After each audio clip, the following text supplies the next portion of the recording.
ko naman siya boyfriend. And crush lang kita pero wala akong sinabi. Gagawin kitang boyfriend. Iba kasi yung paghanga lang sa gusto mo na maging, na nakikita mo na magiging boyfriend mo. Ganun. Eh, hindi naman siya parang, hindi ko nakikita sa kanya na gano'n. Na kahit mahanga din ako. Parang, hindi yun rason para parang, napapayag rin ako sa gusto na gano'n.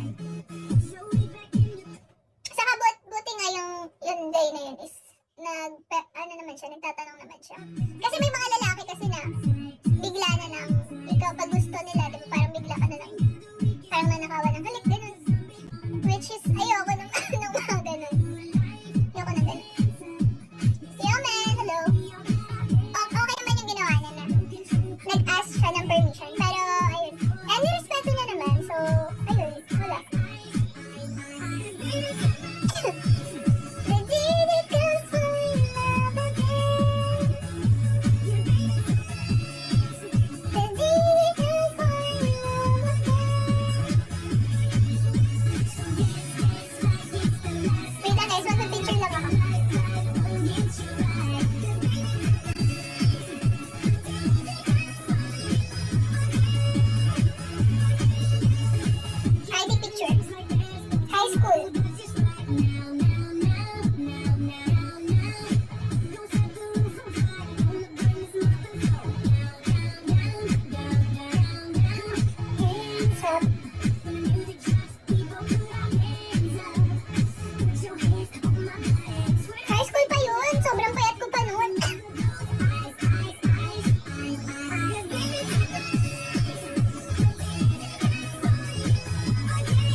Hindi, dati pa yun.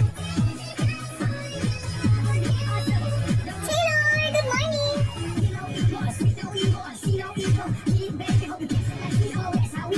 Ako kasi, simula dati pa lang, hindi ako nagkukulang na sabihan ako ng magulang ko. Kaya parang, pag may mga temptation na gano'n, ayun na, pag yung lalaki may gusto gano'n. Ako, nakatatak sa isip ko paano yung